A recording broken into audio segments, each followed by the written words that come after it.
Скъпи приятели, това е следващия епизод на Ultimate Team и в този епизод ни предстоят два мача, в които трябва да вземем максималните точки, тъй като бих искал да се придвижа във втора дивизия, така че да започваме този епизод.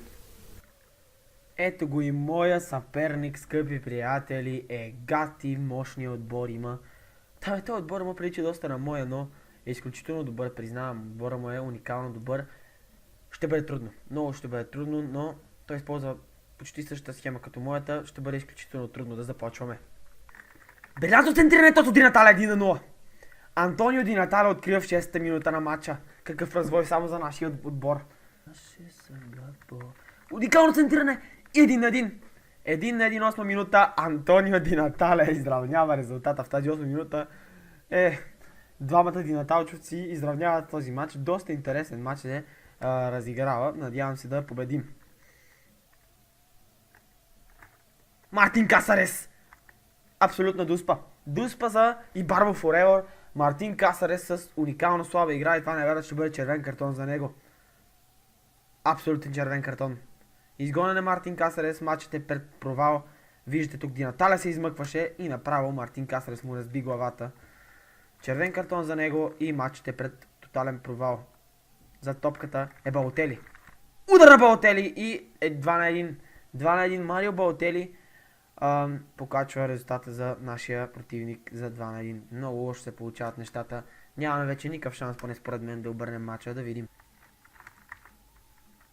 Много слаба игра в дефанзивен план отново и 3-1. Антонио Ди Натале, 44-та минута на матча. 3-1 за нашия опонент. Много слаба игра на нашия отбор, много слаба моя игра и тотално ни размазва в този матч.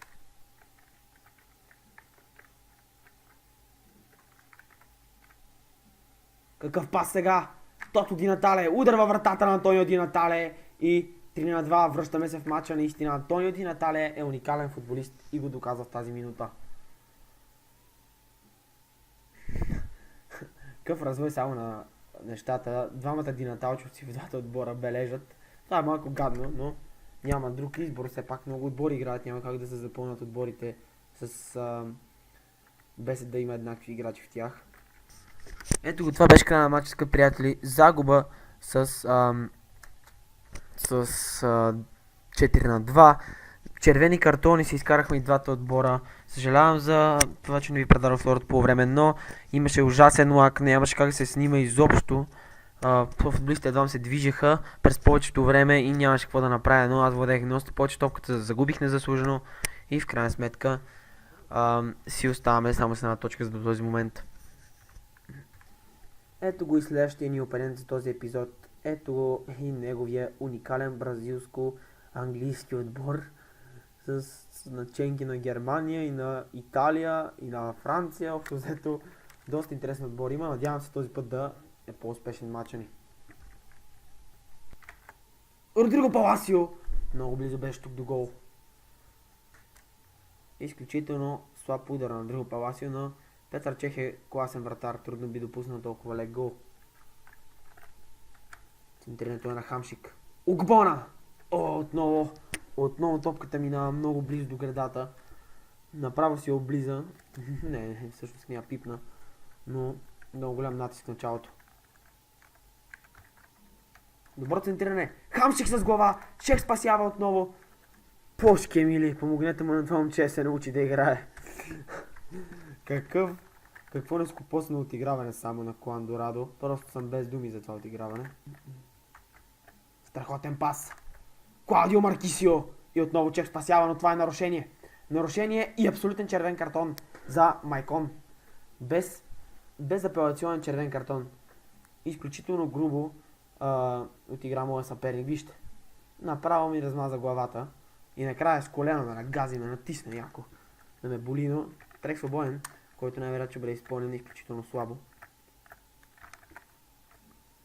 Тото Ди Натале! Изключително класен пек свободен удар. Но топката отново не влиза. Какъв късмет има само моя съперник? Не виждам. Вижте. Много добро изпълнение, но топката като по чудо не влезе във вратата. Страхотен пас към Родриго Паласио. Топката вежда не е излязла. Засада. Той е супер късметлия.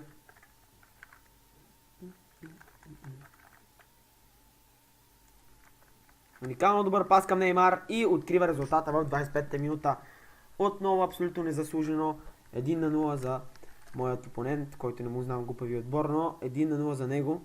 След като отново абсолютно незаслужено с нереален, абсолютно нереален пас от... Какъв пас сега към Антонио Ди Натале? Кой е по-бърз, Ди Натале или... Това вече не е истина. Просто съм без думи. Той е такъв тотален късметлия. Предимно така се играе срещу мен. Късмет, защитна игра от другия отбор, дефанзивна, изритване само, изритване на топката, аз без никакъв късмет при завършващия удар. И в крайна сметка ме побеждават както винаги. Маре Хамшик отново. Блокирана топка. Всичко се чисти тук при тоя. Няма Джаро Маро. Всичко се чисти при този играч, който игра срещу мен. Добро центриране този път Видал. И пак топката е изчистена далеч напред. Отново удар към вратата. Пак топката е изчистена. Уникален натиск. Отново пропуск. Отново шут към вратата. И отново пропуск. Този епизод просто нямам си дума как да го кръста. Нямам никаква идея как да кръста този епизод. Тотална простотия. Това бих могъл да кажа. Тотална простотия. Нищо по-различно от това. Колко удара аз трябва да нанеса към тая врата, за да вкарам гол? Кажете ми го просто. Колко удара аз трябва да нанеса към... един път реших да ви покажа по времето. Вижте само за какво става на въпрос. Късмет ли е, не знам какво е, урочасан ли ми е стадион, ще го бутнем този стадион накрая. Просто на Ultimate Team всеки път така се получава. Аз тотално надигравам всеки един от моите съперници. Много рядко някой ме надиграва. И, както винаги, един удар, един гол. Никакъв проблем. Like a boss swag. Няма проблеми.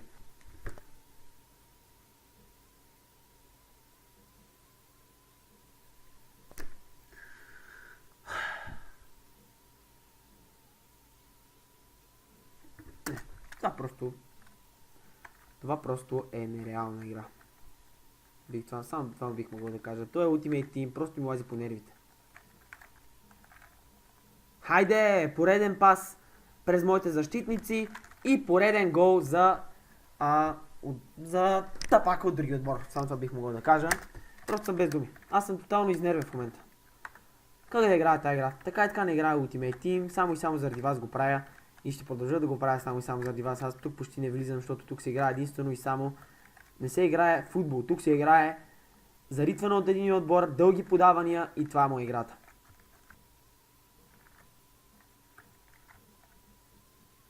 И отново пас от центъра и 4-0 е бахти играта начи. Пас от другото поле. Четвъртия му пас, между другото, тая игра. Това му е четвъртия пас от другото поле до тука и отново ми прави гол. Каква тая игра, мамка му? Затова не играе този букуш... Спокойно. Затова не играе този глупав Ultimate Team заради това. Тук не се играе в футбол, тук се играе 3 паса гол. 3 паса гол през 2 минути. Заритвания, 3 паса гол. Опитвам се да играя в футбол. Виждате, подавам, центрирам, подавам си, играм с пасове. Тук са 2 паса в другото поле и голове. Това му е играта на този човек. Ето пак. Ето, за пореден път, добре, че тук Буфон излеза. За пореден път простотията тук продължава да е фактор.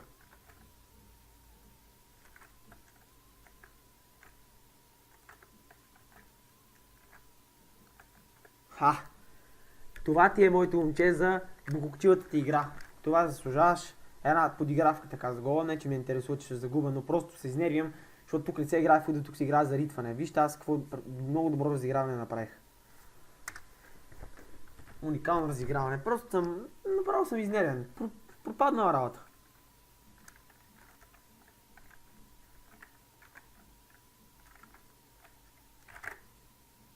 Ето го и поредния гол, който аз бележа. И бих казал, че ги надигравам и двамата, които играха с тях. Те просто са... Не мога просто да го обясня това. Това е пълна простотия. Вижте каква атака направих тук. 100 пъти по-добра.